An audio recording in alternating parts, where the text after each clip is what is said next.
ಮುನಿಸು ಮರೆತು ಒಂದಾದ ಶ್ರೀರಾಮುಲು ಜನಾರ್ದನ ರೆಡ್ಡಿ ರಾಮುಲು ರೆಡ್ಡಿ ಒಂದುಗೂಡಿಸಿ ಸಂದೇಶ ನೀಡಿದ್ರ ವಿಜಯೇಂದ್ರ ಅನ್ನುವಂತ ಪ್ರಶ್ನೆ.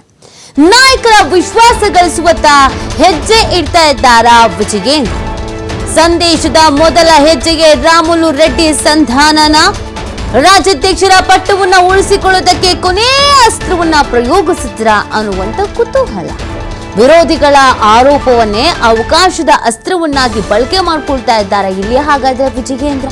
ಹಲವು ಚರ್ಚೆಯನ್ನ ಹುಟ್ಟಾಕಿದ ಬಿಜೆಪಿ ರಾಜ್ಯಾಧ್ಯಕ್ಷ ವಿಜಯೇಂದ್ರ ಅವರನ್ನ ನೋಡಿ. ವಿಜಯೇಂದ್ರ ಅವರು ಬಿಜೆಪಿ ರಾಜ್ಯಾಧ್ಯಕ್ಷರಾಗಿ ಆಯ್ಕೆ ಆದ ದಿನದಿಂದ ಇಲ್ಲಿವರೆಗೂ ಅವ್ರ ವಿರುದ್ಧ ಅಸಮಾಧಾನಗಳು ಸಾಕಷ್ಟು ಇದೆ. ಅವರ ವಿರೋಧಿಗಳು ವಿಜಯೇಂದ್ರ ಅವ್ರಿಗೇನು ಮಾಡ್ತಾ ಇಲ್ಲ, ವಿಜಯೇಂದ್ರ ಅವರ ಕಾರ್ಯವೈಖರಿ ಸರಿ ಇಲ್ಲ, ವಿಜಯೇಂದ್ರ ಅವರು ಆಕ್ಟಿವ್ ಆಗಿಲ್ಲ, ಈ ಥರದ್ದೆಲ್ಲ ಹೇಳ್ತಾ ಇದ್ದಾರೆ. ಜೊತೆಗೆ ವಿಜಯೇಂದ್ರ ಅವರಿಂದ ಬೇಸರ ಆಗಿ ಭಿನ್ನಾಭಿಪ್ರಾಯ ಇರುವವರು ಬಹುದೂರ ಬೇಗ ಹೊರಗಡೆ ಬಂದವರು ಬಿಜೆಪಿಯಿಂದ ಕೂಡ ಇದ್ದಾರೆ. ಸೊ ಅದೆಲ್ಲದಕ್ಕೂ ಉತ್ತರ ಕೊಡೋದಕ್ಕೆ ಈ ಪ್ರಯತ್ನವನ್ನ ಮಾಡ್ತಾ ಇದ್ದಾರಾ ವಿಜಯೇಂದ್ರ ಅನ್ನುವಂಥ ಪ್ರಶ್ನೆ ಇಲ್ಲಿ ಹುಟ್ಕೊಳ್ತಾ ಇದೆ. ಸೊ ವಿಜಯೇಂದ್ರ ಅವರ ಈ ನಡೆ ಬಗ್ಗೆ ಸಾಕಷ್ಟು ಕುತೂಹಲ ಹಾಗೇನೆ ಚರ್ಚೆಗಳು ಪಕ್ಷದ ಒಳಗೂ ಮತ್ತು ಹೊರಗೂ ಆಗ್ತಾ ಇದೆ.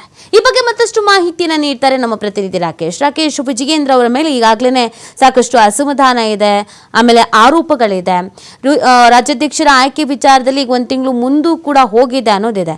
ಸೊ ಒಂದು ಸಂದೇಶವನ್ನು ರವಾನೆ ಮಾಡಲೇಬೇಕು ಅನ್ನುವಂಥ ನಿಟ್ಟಿನಲ್ಲಿ ಈ ಪ್ರಯತ್ನಕ್ಕೆ ಮುಂದಾದ್ರ ಮೊದಲ ಪ್ರಯತ್ನದಲ್ಲೇ ಜಯ ಸಿಕ್ಕಿದೆಯಾ ವಿಜಯೇಂದ್ರ ಅವರಿಗೆ? ಯಾವ ಥರ ಚರ್ಚೆಗಳು ಆಗ್ತಾ ಇದೆ, ವಿಶ್ಲೇಷಣೆಗಳು ನಡೀತಾ ಇದೆ ರಾಕೇಶ್?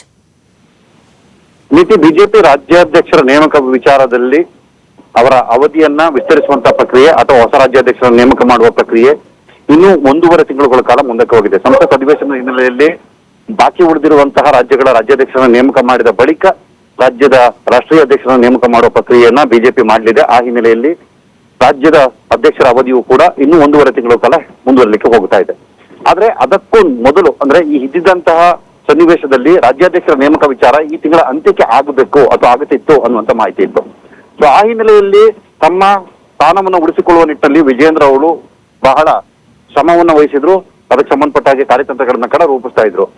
ಅಸಮಾಧಾನಿತ ಬಳಗದಿಂದ ಭಿನ್ನರ ತಂಡದಿಂದ ಬಂದಂತ ಆರೋಪಕ್ಕೆ ಪ್ರತಿಯಾಗಿ ತಾವು ಕೂಡ ಸ್ಟ್ರಾಟಜಿಗಳನ್ನ ಮಾಡ್ತಾ ಇದ್ರು.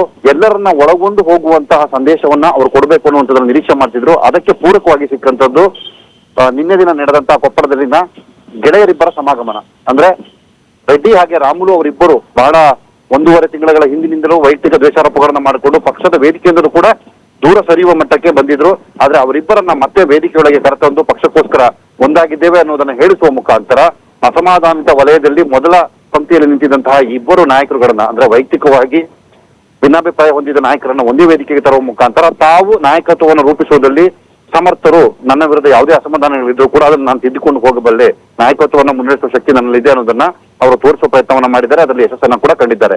ಹೀಗೆ ಹಂತ ಹಂತವಾಗಿ ಯಾರ್ಯಾರು ಪಕ್ಷದ ವಿರುದ್ಧ ಅಸಮಾಧಾನವನ್ನು ಹೊಂದಿಕೊಂಡಿದ್ದಾರೆ, ಪಕ್ಷದ ವಿಚಾರಧಾರೆಗಳಿಂದ ದೂರ ಸರಿಸಿದ್ದಾರೆ, ಅವರೆಲ್ಲರನ್ನ ಒಂದೆಡೆ ತಂದುಕೊಂಡು ತಮ್ಮ ನಾಯಕತ್ವದಲ್ಲಿ ಪಕ್ಷವನ್ನ ಪುನರ್ ಸಂಘಟಿಸುವಂತ ಪ್ರಯತ್ನವನ್ನ ಮಾಡೋದಕ್ಕೆ ವಿಜಯೇಂದ್ರ ಅವರು ಮುಂದಾಗ್ತಿದ್ದಾರೆ. ಅದರ ಭಾಗವಾಗಿ ವರಿಷ್ಠ ಬಳಗಕ್ಕೆ ಈ ಸಂದೇಶವನ್ನು ತಲುಪಿಸುವ ನಿಟ್ಟಿನಲ್ಲಿ ಈ ವಿಚಾರವನ್ನ ಬಹು ದೊಡ್ಡದಾಗಿ ಚಿತ್ರೀಕರಿಸುವ ಪ್ರಯತ್ನವನ್ನ ಕೂಡ ಅವರು ಮಾಡಿಕೊಂಡಿದ್ದಾರೆ. ನೀತಿ. ಓಕೆ, ಥ್ಯಾಂಕ್ ಯು ರಾಕೇಶ್, ತಮ್ಮ ಡೀಟೇಲ್ಸ್ಗಾಗಿ.